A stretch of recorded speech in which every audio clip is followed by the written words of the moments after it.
want to have a conversation today with you guys about ways that we can come up with ideas to help people have content creation ideas. What's a process you guys go through, and then how do we implement this content to get the best results? So, and I'll start. I stole one from Eddie a few years ago, and it was this guess the price.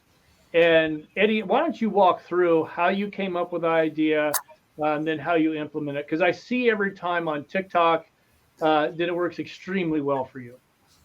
It does. And full disclosure, I did not come up with that. I stole that from Kyle and Sarah. Oh, well then, Kyle and I, maybe you want to Kyle go and I ahead were with that, chatting Kyle. about it. So, yeah, so Kyle and I actually came up with the name of it. I don't remember the exact origin story of that, but literally we were just spitballing one day, and I was naming off different stuff, and he's like, "Why don't you just name it this?"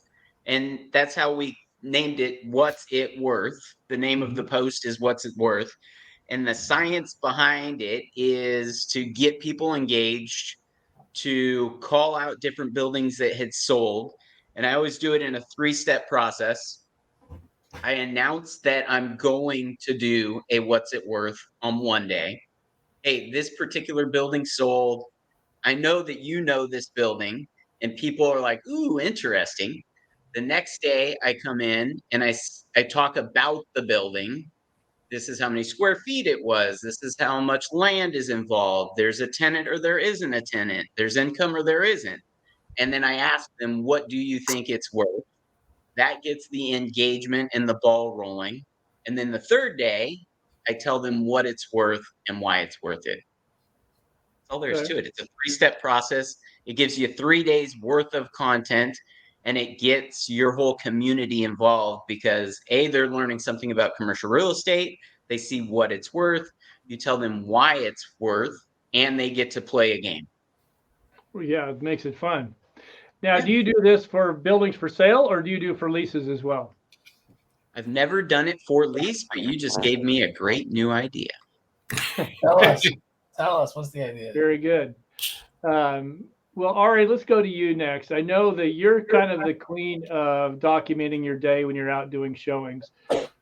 When you're out there doing showings, or walking a property, what exactly are you looking for that you think is of value to the people who are listening? What are you looking for? I like to show up spaces. I have a lot of brokers that follow me, so I like to show the spaces because they know that they're available, and kind of just giving them an idea of who we can put in here by sharing like the neighbors or the parking lot or the space. And then if I do a tour in the space, I like to show kind of like go around and say, hey, I am touring this property in the area. It's good and bad, I think, because some people have DM me and said like, hey, I put an offer on that property. Where are you at? But Right. also it's good because they say, hey, is that space available? I have a client who's looking for a space like this. So, and sometimes I'll say it, like the pickleball one, I got a lot of feedback on that. The pop-up venue location, the bigger ones, or the warehouses. I get a lot of Mhm. DMs at the warehouses, not so much on the retail spaces. But I love Okay. documenting because it's so easy and I'm doing it while I'm there. And it's just easier for me than when I get to the office and then I forget to do it, and then, time flies. Right. So now when you're doing this, do you post this across all your platforms, or do you focus mostly on one particular platform? Instagram, and then I'll make videos sometimes on TikTok.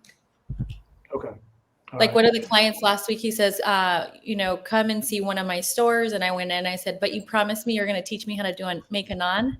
And he's like, yeah. And then I put, him making the naan, and we made a naan together. And that was, people love food. So. Yeah. Yeah. It was very interesting the way you did it. It showed the way to make the food. And then you tagged the client too, which was very nice because you gave him some exposure as well. What do you look for when you're out there shooting documenting your day? Do you look just for something specific, or do you just kind of fly by the seat of your pants? Go, okay, this will be good. This is what my viewers want to see. If it's my listing, it's bringing value to me, because if I know brokers are going to look at it and they have a client in particular that might work for them, so it's for marketing for me. If it's other properties, then I'm kind of just sharing what I'm actually looking for one of my clients. And Okay. I think it's so interesting to see the space, you know, vanilla shell or, you know, raw spaces. I love raw spaces. I don't know why, but I just love to see that. And I think a lot of people in our industry do too.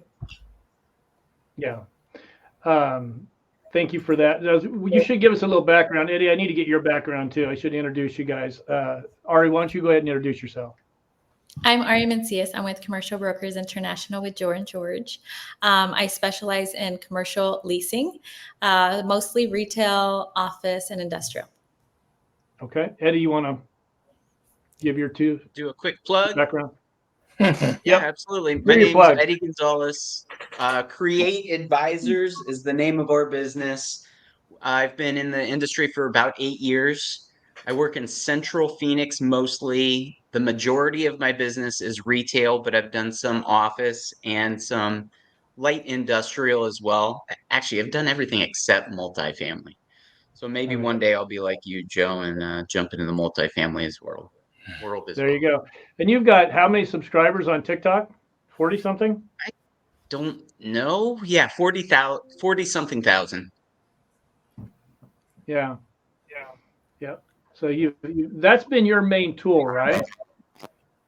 Honestly, it's been the best lead generator. I would say every one of my platforms has a different function. And when I set up TikTok, I wanted TikTok to be very much a Phoenix, Arizona driven prospecting tool. So I literally focus everything that I do on TikTok about Phoenix. So it's not always Okay. 100% commercial real estate, but it is always something that is happening in the area that I work in the neighborhood that I work in, or something that's just going on in the Phoenix, Arizona market. Okay. Now, do you use your TikTok videos on any of the other platforms? I don't use the TikTok. I don't roll them over directly, but there is other content that I will roll from other platforms. I use InShot, so I'll make everything in InShot and I'll disperse from there. I feel like TikTok is, if you talk about the Gary V model, TikTok is very much you're hanging out with your friends at the bar and you speak a little bit differently. So I wouldn't necessarily try to roll something from TikTok into LinkedIn because then you're going into the boardroom. So Right. there's a little bit of crossover, but I don't do it a ton. Okay. All right. All right. Thank you, Eddie. Justin, let's hear from you a little bit. I know I've seen your YouTube channel out there. You're just doing such a bang up job on it. Tell You're us the a little one, bit Joe. about your background and what you're working on. Sure. Yeah. Justin Ryder, happy to be here with you. Thank you for the invite. Obviously, great panel to be on. And my name's Justin Ryder, commercial real estate broker in Lexington, Kentucky. I do investment sales in central Kentucky, basically like 6 or 7 counties right in the middle of our state. Have a blast with it. I have been active on social for 3.5 years or so and started in LinkedIn and branched into X or Twitter, now X, and then just started video stuff really in 2024. So I've done 30 something videos now on YouTube. Just hit over 500 subscribers. So it's brand new for me, but it's been an unbelievable tool. Definitely something I want to talk about today because I think video is the future. And, you know, I tend to approach this from a social standpoint of who out there, what groups, whether they're sellers or buyers or potential networking people that can help grow the business and grow what's happening around us. What would allow them to meet me and say, oh, I already knew that guy, or I felt like I already knew him. So that to me is sort of the overarching goal. I do post about commercial real estate deals and obviously properties we're selling or engaged in. I really like to approach this from the standpoint of what would improve the sales life. You know, I mean, honestly, like when I think about my own life and tens of thousands of brokers who are out there, most not making content, most just consuming or reading content, what would be things that would improve their lives. So improving the sales life has kind of become a theme for me in 2024. How do you come up? Where's your ideas for your content come from? Yeah, a couple different things. I think of it in 3 tiers. One is me, and I think everyone listening out there and all of us in the panel, there's unique things to our personalities that you can display that are personal, fun, passions that you may have, hobbies that you may have. Joe, I think I saw a picture of you slamming a tennis ball or something. I've never even played tennis, but I'm like, okay, I feel like I know him a bit more now. So those things are like the Ryan Serhant sort of real estate, and like you can talk about real estate, you can also flavor it with who you uniquely are. I think if it's all who you are, then obviously people are like, what business are they doing or how serious are they? But I think it's great to sprinkle some of those things in personally. So I think about me, I think about my market. I think a decent amount of people following me, at least regionally, care about what's happening in Central Kentucky. I'm educating them, informing them, letting them know about latest opportunities. And then I also think about the deal. So that's sort of zeroing in on, let's say, a specific building. And when you think about a deal, obviously, as Beth Azor has taught us all, you're not just posting hey, this sold. You're posting here's what I learned in the process of selling this building or leasing this building. There were obstacles. I overcame them. We're sharing this stuff in sort of story format. And then especially for that audience on LinkedIn, all of a sudden you're talking about, war stories, education. People love that kind of stuff. LinkedIn to me is all about the shared experience. I mean, my most popular posts by far are just a witty, let's say slightly witty commentary on something that we all deal with as brokers, whether it's someone trying to skate out of a commission or a principal that treats you well, and anything and everything. But the shared experience for LinkedIn, I think, does really well. On Twitter, now X, it's mostly shock and awe. I have not figured it out. I think you can be quicker. You can post more personal stuff and prepare to be potentially attacked. But yeah, it's gotten kind of bad lately, hasn't it? Are you guys having good luck with X, or what's your experience with X across all of you? I like X. I always have. I've been using it for a really long time. Hi everybody, I'm Mo Regalado. I'm with Mobile Media. Yeah, introduce yourself, Mo. Give yourself an intro. Yeah. I do social media for busy commercial real estate professionals. Some of the bigger accounts that you've probably seen across social. I help them curate and create their content, and we make a winning strategy so that they become top of mind. If you're not familiar with some of my clients, I will name drop right now: Bob Knackle, Beth Azor, and the Massimo Group. Those are 3 of my clients that I work with and help them market their presence. So going back to X, it's kind of been a crapshoot lately with all the political stuff happening. So I'm just going to bring that up right now. Probably about 4 weeks ago, our timelines went nuts. Actually, probably a little bit. With a situation that happened in Pennsylvania, our timelines went nuts. And it's going to require, like, if you're just jumping onto X, it's going to require you following some of those bigger accounts and interacting with them and starting to engage with them so that you can really start building your timeline. Last year, X came out and said that the way that they actually prioritize your feed is based off of who you've been interacting with. So if your account has always been about interacting with videos with cats and dogs, and then all of a sudden you're jumping to commercial real estate, you're still going to see a lot of cats and dogs on your timeline until you continue to interact with those commercial real estate profiles. So for example, I really got heavy into using Twitter/X when I worked in radio, and I used to broadcast live my Saturday morning show. And I had people listening to me all around the world. So I'm talking about Peru and Australia, and people just love classic country music. So they would interact with me on Twitter, and they would request songs, and then they could listen online, and it'd be like, hey, this is a request going out from Australia. So my feed used to be a lot of country music and a lot of country music news. Since I've been working exclusively in commercial real estate, it's now that's what I do. That's who I interact with. When the timeline does get messed up, start actively engaging with those accounts that you want to see, and then you'll see that your timeline starts to be better. Yeah, I think a lot of people log on to Twitter and they just kind of watch what's going on. They don't really interact. And I actually, that's not just on Twitter. That's a lot of platforms. They just do their post and then they get off and don't really interact. But the interaction is what's really going to help drive that algorithm. Is that correct, Mo? Oh, absolutely. Yeah. The more you interact, the more your content is going to get shown to the audience that you want it to be shown to. And particularly if we're talking about LinkedIn last year came out and said exactly that.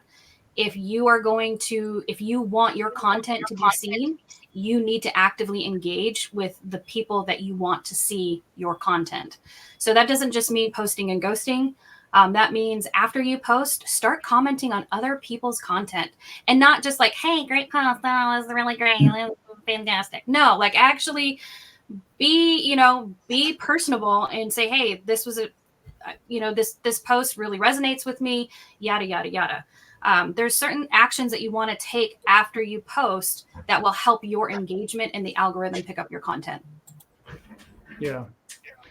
George, you want to carry it from there? You're pretty good on LinkedIn. Why don't you touch a little bit on what you do on LinkedIn? LinkedIn and a little bit on Instagram, and really, it's the content itself. For me, I find it one of the easiest ways to be able to come up with content ideas, because I'm not that I have to be in a certain mood to be creative, and it's a hit or miss. I can't just force myself to do it.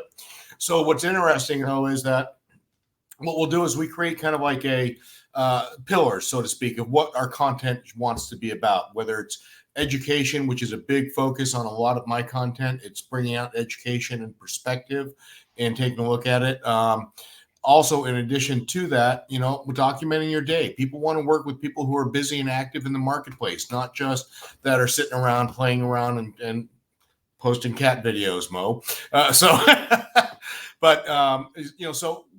to grab that, we grab ideas along those lines, but I'm constantly reading information that I can put in, but I'm looking to ways that I can digest that information and put it out there in a across the platform, so to speak, so I can really target the largest audience possible.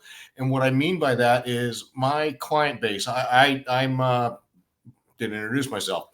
I was going to let you finish, but you were on a roll.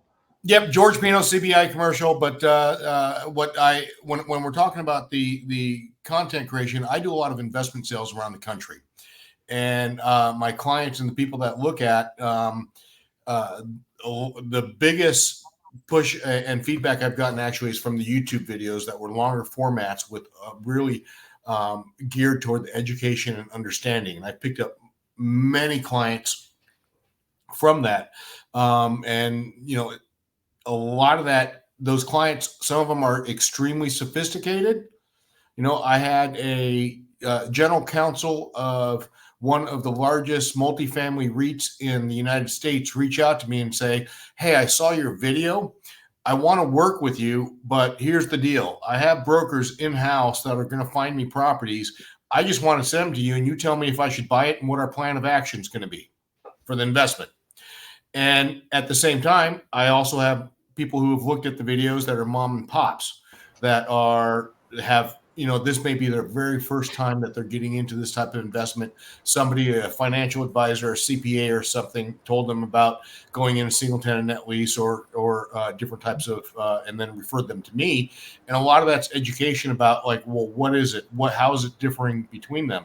So my videos are a fine line between giving information, but a lot of it is turning the information into a perspective and showing that, you know what, yes, it is true, but, you know, just like anything, there are two sides of the coin. There are positives and negatives, but we also try and address the negatives ahead of time, because ultimately we're doing this for sales. We're doing this for bringing in leads and things like that. So in the video, I'm going to try and address the negatives ahead of time and how we would overcome those versus let them just sit and hide from them. I believe fully in transparency and education, and that's really the gear toward everything that I'm trying to post and put out there. Most of it, like you said, is on the LinkedIn, but you know, the videos getting a lot more into the YouTube side of it. I agree with Justin completely. It is, you know, in that it is going to continue. You know, we saw it becoming a format that was taking over in the social media stuff. And I think it's going to continue and grow that much more because it has so much flexibility where even if you're putting out a 15, 20-minute video, people don't have to watch it. They can listen to it on a podcast or treat it like a podcast. So there's a lot of flexibility to how you put those videos out and what you can do. And that's what we try and look at. We're looking at always one of my core, and when we're talking about the pillars of content, one of the core things there is when we talked about education, it's also about education, essentially, the person itself, and showing that you're busy. So we're always putting that out, and depending on what it is, it's different platforms. Like, and as far as personality goes, Mo, I'm a big, you know, you're talking about music. I'm a big fan of music. So a lot of my posts, I'll add music to it, and there'll be hints in there to try and get interaction, because I think that's where a lot of people forget, is trying to get that interaction so that you get pushed up a little bit more in the viewership, and then you get a lot more, your SEO is going to get better and everything else. So like, for instance, I was at a property the other day, and we're at on the world famous Hollywood Boulevard, you know, Hollywood Walk of Fame. And I couldn't really tell about the property, so I took a selfie that was blurred in the background. And I said, but here's a little hint for you guys. And I posted a song by ODB because his star was right out front. Freaking love it. I said the song's a hint to where the location is. So, you know, try and get people to interact, get them going in there, stuff like that. So I'm like always looking for those little things that I can put in, and also understanding that, you know, food, yes, dogs, kids, babies, music. Those are all things that have emotional responses attached to them that you can attach to your videos or your posts. That's going to hopefully generate those same type of emotional responses. So, you know, obviously, hopefully good emotional responses. But that's kind of how we look at it. It's not just the content, getting the information out, but how can we package it in a way that it's going to actually be looked at and consumed. All right. Last but not least, we got to pull Kyle and Sarah on there in here. It says Justin would mention he sees me out there playing tennis. Well, I stole that from something that Kyle said once when we were doing a speech together. And he said, you got to show your personal life. He goes, you're going to connect with somebody that is, my thing is tennis or basketball. That's what I post about, riding motorcycle. And his was his dog. I don't remember the dog's name, but so I stole that from Kyle. So actually, almost everybody on this panel, I stole something from you. Sending invoices. So I'll confess now. But Kyle, why don't you introduce yourself and tell us where you came up with that idea? Oh, man. My name is Kyle Inserra. I am the vice president of real estate for a company called Pivotal Growth Partners. We focus on emerging growth for franchises. And so kind of like a farm system for new franchise concepts. And my background is in restaurants. And I really started learning about content when busy night in my restaurant. And, you know, as what usually happens when you work in restaurants, sometimes you got to run food to the table because it's super busy or somebody called out sick or hungover, and you do what you got to do. So I went over and I dropped something at a table, which I was a back of the house guy. So me even being next to a table was a little odd. And they said, we just wanted this because it was on Facebook. And I was at the time, which was like 2007, it wasn't really a thing. Like, we didn't even really know what we were posting on there. There was no Facebook pages. It was just like me and my partner posting on our page. And then we made a person page for the restaurant. So that was the thing. And then the Wall Street Journal picked up something that they found on Facebook. And we were like, okay, there's something here. So But yeah, I guess most, like most everybody else, my introduction to how to approach social media came from jab, jab, jab, right hook. Our marketing person about that same time, 2007, 2008, said, you have to read this book. You're going to love this guy. And so I dove into the Gary Vee stuff and just kind of ran with it. And I've always focused on, restaurants are almost like when you've owned a restaurant or even worked in a restaurant, it almost gives you like a certain level of credence when you go talk to an operator. Like, now we can talk the same language, right? Because they don't like to be sold to. That has always helped me. So I've always thought of my content as like a foot in the door. If they could stumble upon it somehow and see that I'm speaking in their language and have the same concerns that they have and speak to it from their point of view, as opposed to me speaking, strictly from a broker's point of view, like this is 2,500 square feet, X amount of vehicles per day, fully whatever. I want to focus on things that I know are a concern for them. And that has always seemed to resonate. But the personal stuff is for sure more of an attraction. I was just at ICSC in Orlando and people I didn't even know asked me how the baby was doing. And that was a little odd, but without a doubt, my French I'm going on a diet, Kyle. Grow mustache. So I've always tried to share what was like some sort of what I felt was a level of connectivity to people, and it's worked. So I kind of try to run with that. And Kyle, the platform you prefer is which one? Is it TikTok? Man, I'm all over the place right now. I kind of just focus on creating the content and then say, okay, this is probably a TikTok video, unless I'm in the TikTok platform where you can like engage directly with the comments, which I've always found to be the most engaging of anything, is the ability to respond to those comments with a video. I think you can do that on Instagram now. Mo would probably know better than I can, but that to me has been like the best.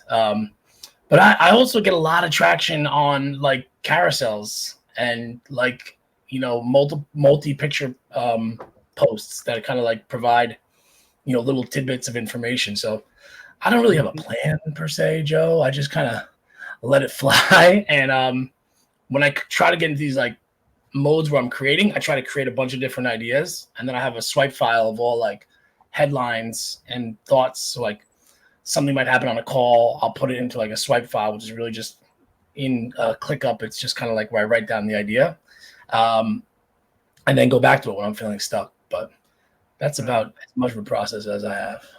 But platform-wise, you're handling multiple clients right now. What platform are you getting the best bang for your buck for those clients? Or if you can't answer that, I understand that. But I'm sure people want to know, what platform should I be on? The platform that you enjoy being on is the answer to that question.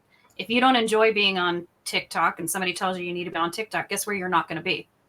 Right. You're not going to be there. So best platform for you to be on is the one that you can stay consistent with and actively engage with. That being said, LinkedIn is going to be your best bet for organic reach right now. It really is.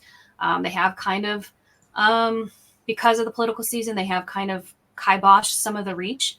But if you are actively engaging on LinkedIn, that organic reach is going to be huge. And then the other thing that I've noticed on LinkedIn is that longer videos between 3 to 5 minutes are doing very, very well with reach and impressions. So some of the shorts, because a lot of people will do something for TikTok, it'll be short, they'll put it on YouTube, it'll be a YouTube short, because again, that's going to get you that organic reach, at least it used to. And then they'll put it on LinkedIn, which is totally fine.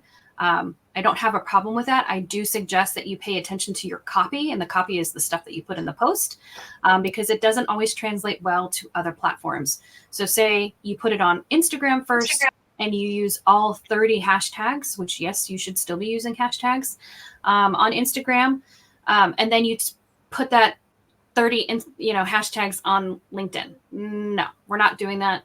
Shouldn't be more than 3. And in fact, LinkedIn is trying to go away from hashtags. However, if you still look at the left-hand side of your screen, when you're on LinkedIn on desktop, you'll still see hashtags there. So continue to use those. But the idea with those hashtags, and I'm getting off point and I apologize, I will get back to what we were talking about. But the idea with the hashtags is searchability, right? Like it's a way for you to, or it was a way for them to index content.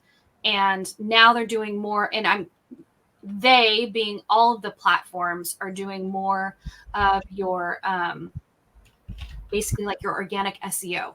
So those keywords. So if you are working in Phoenix and you're selling land for, what's that thing you play? Pickleball, right? Then your keyword searches should be Phoenix pickleball land for sale, right? Like it should be within your copy, so it starts indexing. So that's just a kind of a little aside.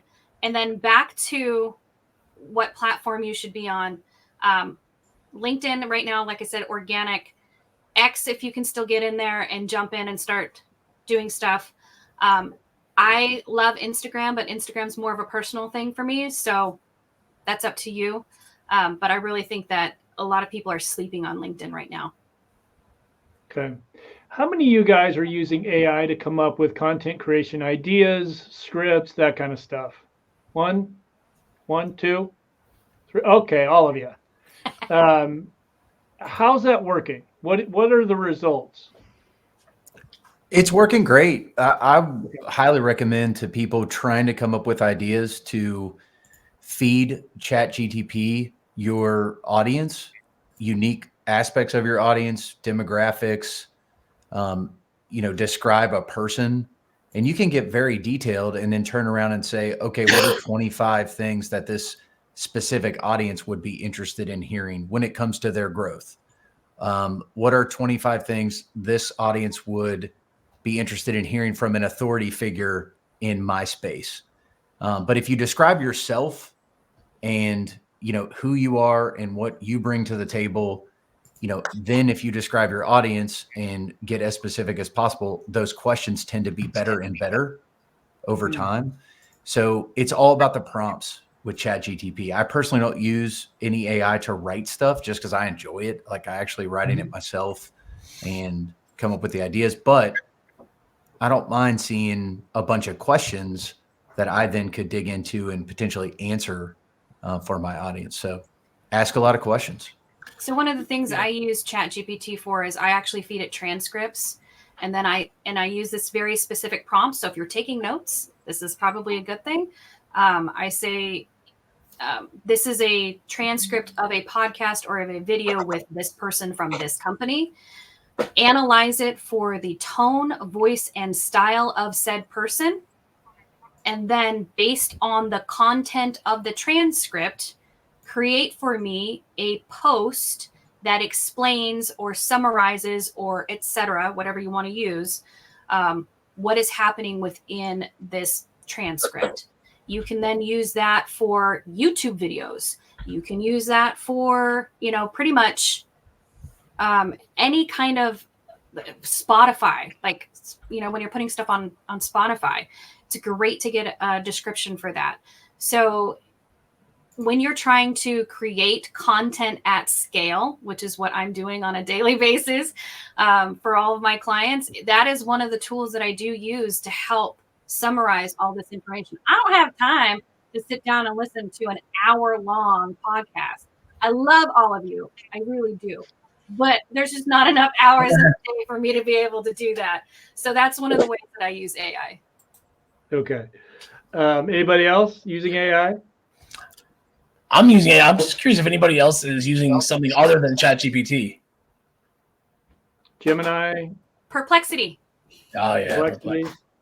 I just stumbled on this Claude thing, and it seems pretty cool because I like the ability to set up folders.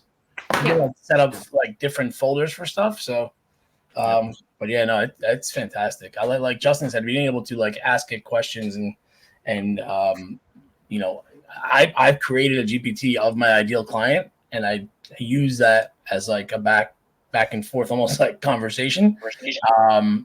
So that has worked really well. Okay. Did you use Kyle, do you use it to write scripts? No, I ask it to just give me bullet points because if I read scripts, it comes across really odd. So I like to get bullet points, and then I can just study it for a couple minutes, and then I could talk about it.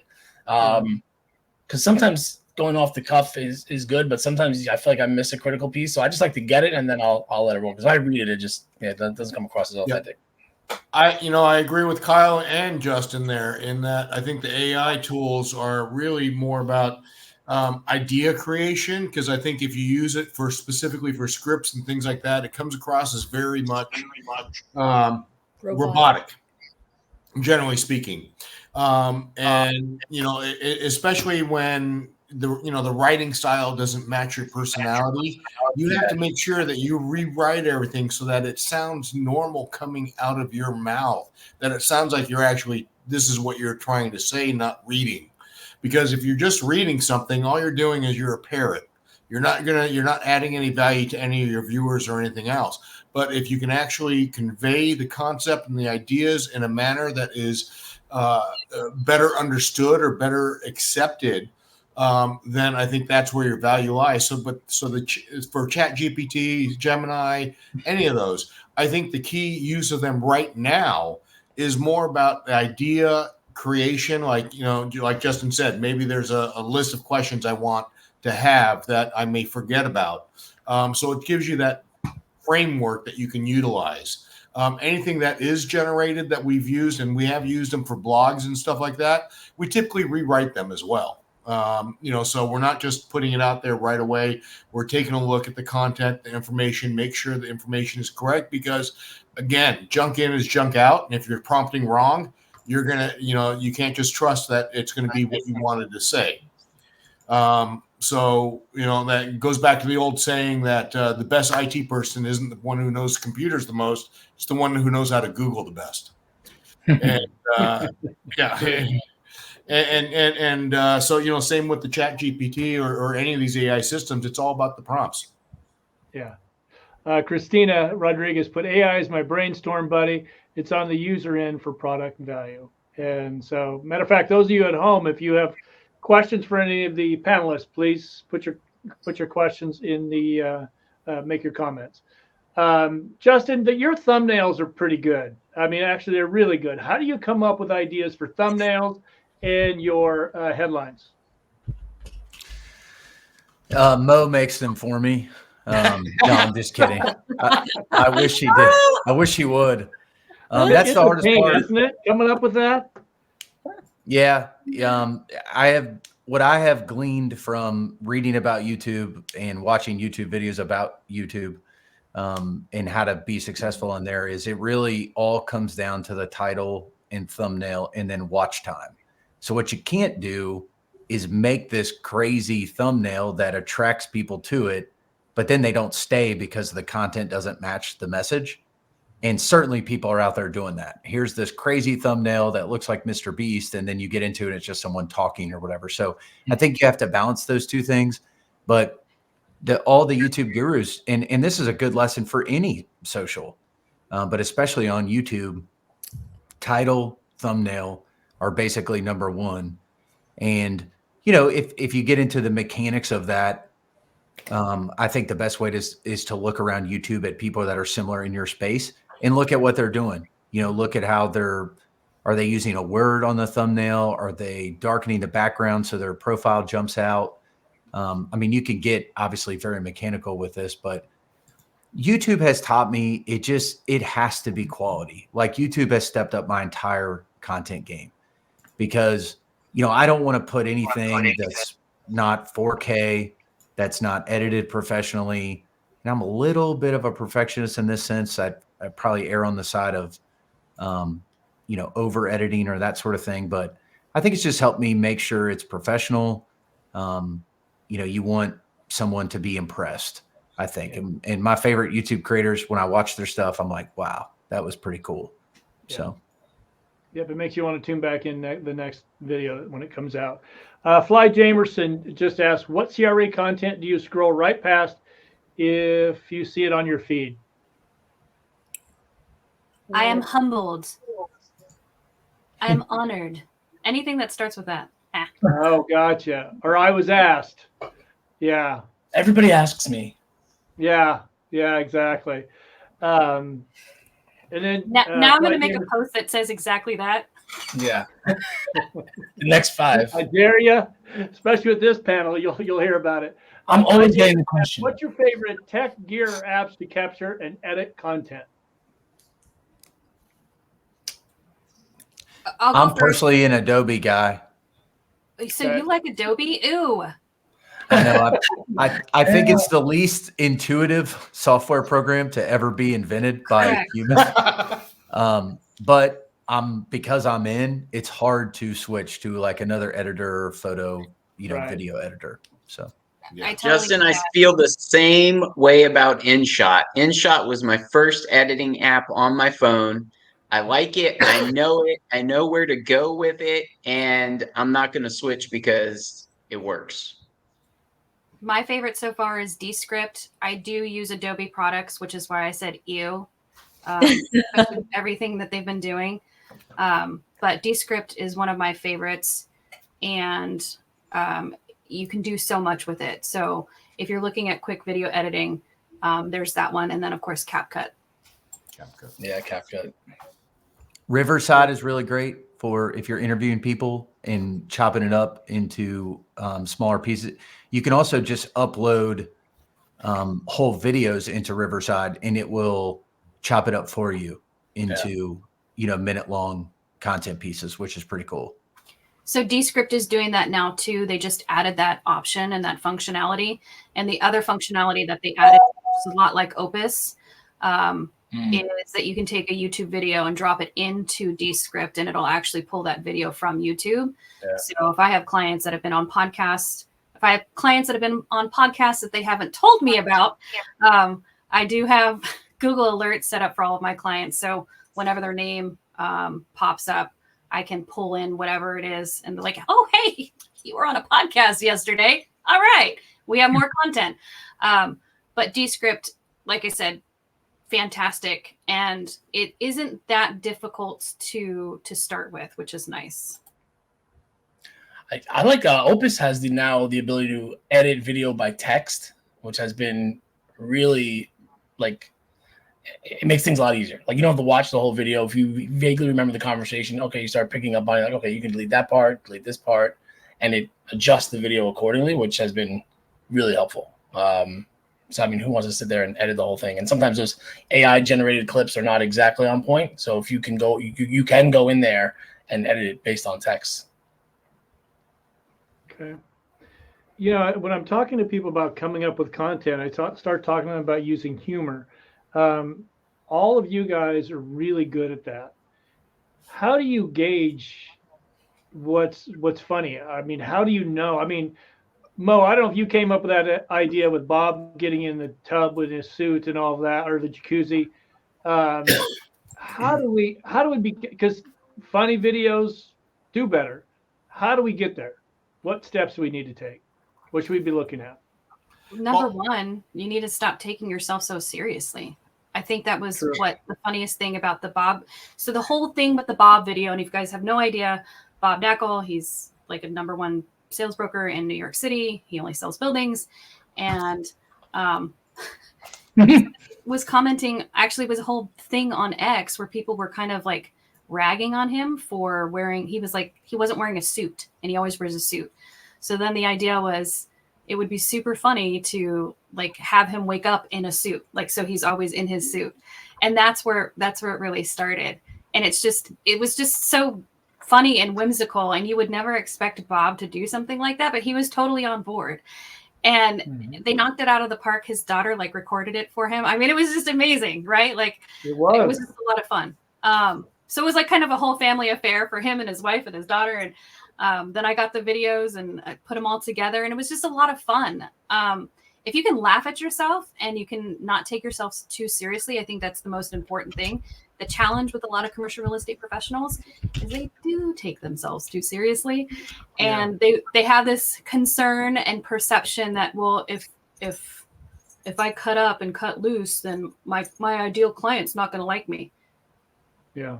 No, they probably will like you more because you actually look human.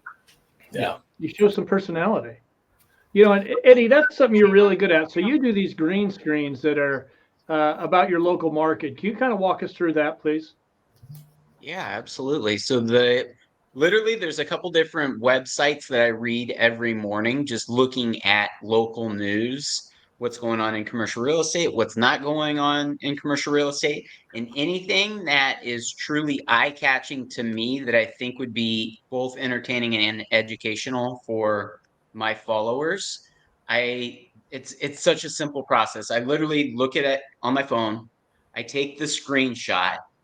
One thing that I've noticed on TikTok is if you go screenshot directly to the green screen on the TikTok app, you lose all the edges. So I'll resize it real quick, go straight over to TikTok and literally talk about what the article talked about.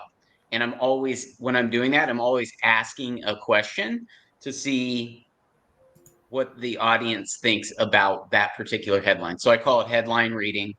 And then I always say, do you like it? Do you love it? Or do you have no comment? And that's what really gets those comments coming in. Yeah.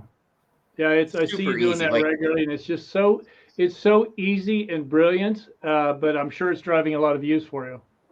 it is. And I feel like it's a lazy way to make content, but it is so successful. It's one of those things like I could do one of those every single day very easily. And the way that I just described it to you is literally how long it takes. It's 30 seconds or less to crank one of those out.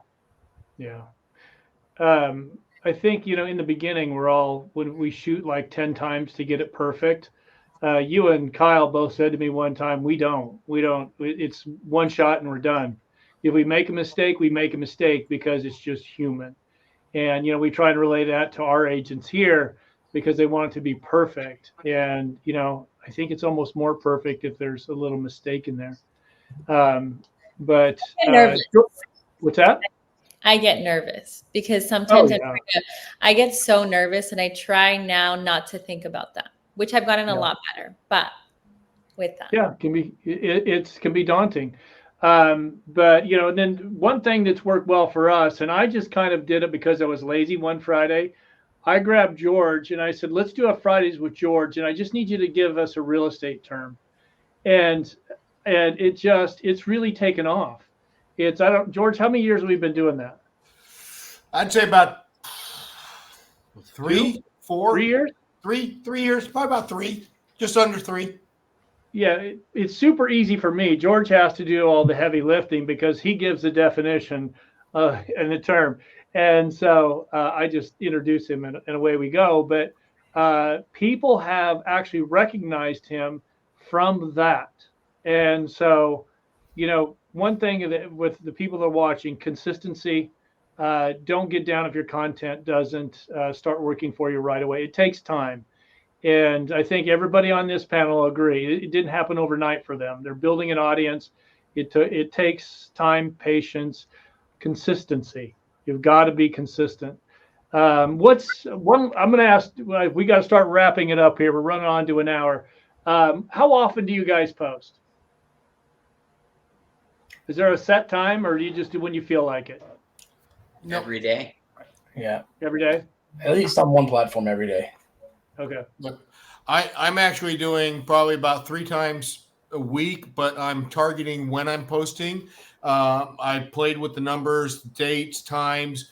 Also looking at, to be frank with you, what my competitors and or other people in the office are posting so that I'm not competing against them so that my post will get liked and whatever else. So for instance, if I know somebody posted something extremely similar, I know it's not going to get as much. So I may wait a day or 2 or a week till I put that post out. And then others, it depends. Obviously, I try and target when the highest likelihood that they're going to looking at social media.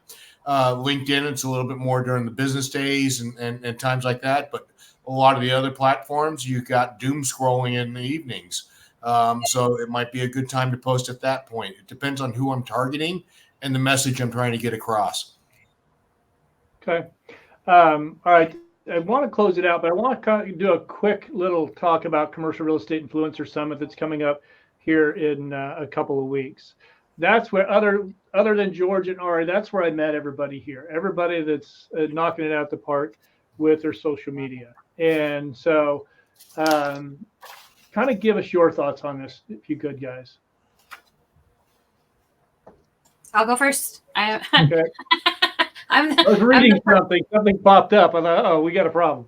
No, we're good. Go ahead. No, so I am the co-programming chair for for this year's CREI Summit, and I'm super excited to have a bunch of people come and speak. Not only that, it is going to be, I hope, is going to be a way for people to walk away with an actionable plan that when they're done with the 2 days, that they'll be able to actually know what they're doing with their social media and how it's going to work within their ecosystem of marketing.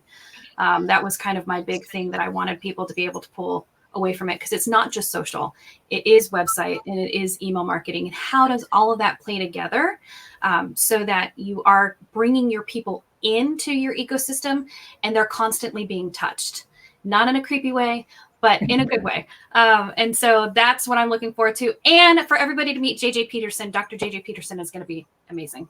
I look forward to that. And Ari, she was a golden ticket winner last year, so she gets to go for free this year. So we get to see her face. But the question is, Ari, can you pull it off 2 years in a row? Oh, back Yes. to that. No, I'm starting to think about content now. I don't know if I will, I think a lot of people have been preparing. So I think it's going to be a really, really good year for that video. It was my last year. I wish I would have gone the year before, but I'm excited to see everybody again. And most importantly, I'm there for the tips and the secrets, that people give. I love sitting in the different rooms with the different creators where they give me just tips. I've gained so many great tips last year that helped me this year. So mostly like we get the 101s, but those extra tips, like they're worth so much value. So that's what I'm there for. And to see everyone there again and meet everybody else. Yep. Well, I can tell you the CREI Summit's probably one of the only commercial real estate events that I really try and go to every year that it's come out, because I've noticed that every year there's two things that happen. Number one is that, yes, there are new ideas that, the nice part is it's a national event. So we're talking to different brokers that are utilizing and have the same mindset, which I think is the biggest thing, is we're dealing with all these agents that have the same mindset of social media marketing and how we can elevate that to increase our business. And because of that, there's a lot of synergies, and we're learning a lot of new stuff from different agents around the country that we may not have tried in our submarket or not have seen it. So it's almost like a force multiplier in that aspect. And we're learning, which is why I love going to it, and also making the connections, being able to pick up the phone. But the fact is, you have a room of 150 plus, 200 plus people that are all in a mindset of creativity, trying to create something, trying to do something on the marketing side, as opposed to just the daily grind of brokerage. And to me, that is refreshing. It's elevating. No one is there to really sell themselves. So everyone comes with hey, I'm here to learn something to improve my game, which is what I loved about the CREI Summit and still do to this day. And I think what's important for me, guys, is the fact that I got to meet all of you. And if I ever have a question about something I'm working on, everybody will, if they're not busy, they'll take the call and they'll walk me through it, what their thought is. This is what worked in my market. So I think it's just not the education you're getting by being there. It's the people that you actually meet, because we're all trying to do this business and be better at what we're doing. But okay, guys, thank you very much for doing this.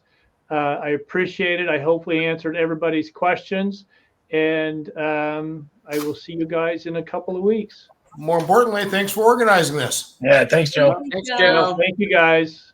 We'll talk soon. See you guys. All right, see you guys. Yeah.